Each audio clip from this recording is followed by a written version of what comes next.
Sarah Byers. I live in the first ward. There's a saying, safety doesn't happen by accident.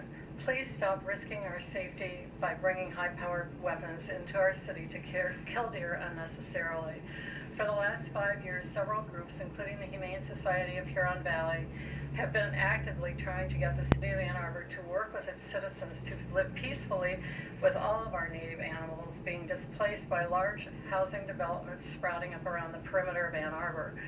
The deer being the most visible. A 4-year time frame was to be the limit, and during those years, anti-cull advocates tried via marches, speeches at council meetings, letters, and emails sent to council members and the mayor, and monitoring the parks for deer baiting and active shooters. Our city is always listed as one of the best places to live in the U.S., and this summer it was noted as being the most well-educated city in America.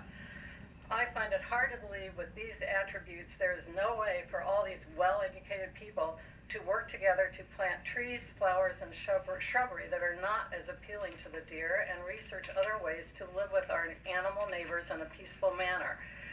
This is hopefully without instilling fear into those of us who are accustomed to walking our pets or jog in our city parks during the winter after work when it's dark. And even though the parks are closed and we are assured that these sharpshooters with assault rifles and camouflage clothing sitting in hammocks hung between trees in our parks and on our university's campus know what they are doing and are well trained, there could always be one of them who might make a mistake and shoot a rifle near a home, in a residential area or park, and kill or seriously injure someone or a beloved pet. Each year during this killing season, there have been numerous violations that have been cited and reported to the city and the police. These have been mentioned in past council meetings and by the press.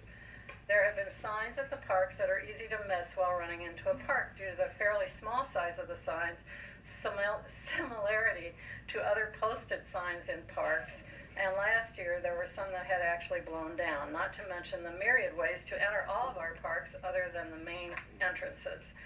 Turning our parks and neighborhoods into killing fields is not the will of the majority of the people and is not safe ever. The city eliminated the 450-foot rule that was in effect for several years because it served a useful purpose in protecting us. Without it, there is even more inherent danger in discharging powerful firearms with people and pets nearby. Could we at least declare a moratorium and actually see if this is working at all? And meanwhile, work on being a model city that we are all proud to live in by coming up with alternatives to culling wildlife. Thank you for your attention, and let's save our tax dollars and save our deer. Thank you. The next speaker is Kurt Sonnen.